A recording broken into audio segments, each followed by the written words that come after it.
টানা দাবদাহে স্থবির হয়ে পড়েছে চাঁপাইনবাবগঞ্জের সোনা মসজিদ স্থলবন্দর। সম্প্রতি পানামা স্থলবন্দরে দায়িত্ব পালন করতে গিয়ে এক সরকারি কর্মকর্তার মৃত্যুর পর বন্দরে আতঙ্ক ছড়িয়ে পড়েছে। তারপরও প্রখর রোদে কাজ করে যেতে হচ্ছে শ্রমিকরা বন্দরে একটি মেডিকেল ক্যাম্প স্থাপনের দাবি জানালেও তা এখনো অধরাই।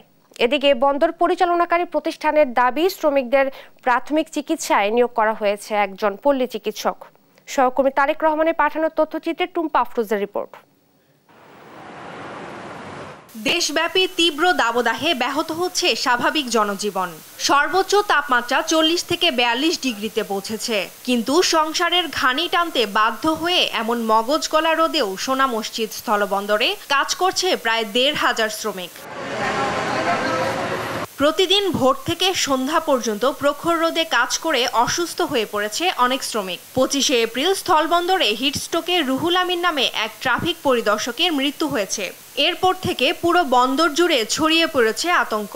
প্রাথমিক চিকিৎসায় দ্রুত একটি মেডিকেল ক্যাম্প স্থাপনের দাবি শ্রমিকদের। খুব কষ্ট হচ্ছে, রোদ্রে থামা যাচ্ছে না, কারণ গরিব মানুষ কাজ কাম করে খেতে হবে। এই রোদ্রে মগজ গলে যাচ্ছে, তবু কাট করছে, পেটের দায়ে করতে হচ্ছে, কি করব। চিকিৎসা কারণের জন্য আমাদের একটা অ্যাম্বুলেন্সের যদি প্রয়োজন হয়, মানে এটা ভালো হয় আমাদের, তাড়াতাড়ি রোগীটা হাসপাতালে যাবে।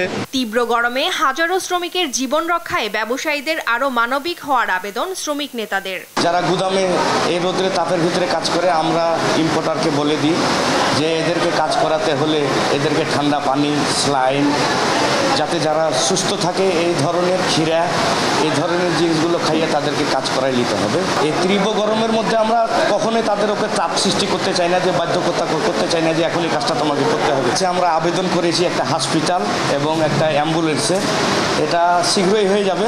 চলমান দাবদাহে পরিস্থিতি স্বাভাবিক রাখতে প্রয়োজনীয় ব্যবস্থা নেওয়ার কথা জানান পানামা পোর্ট লিংক লিমিটেডের কর্মকর্তা।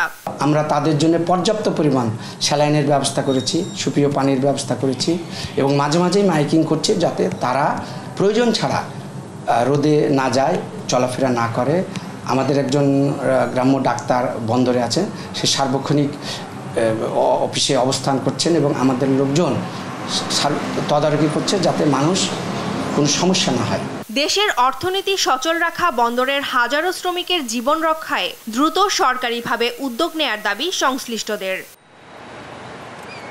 নিউজ ডেস্ক, দেশ টিভি।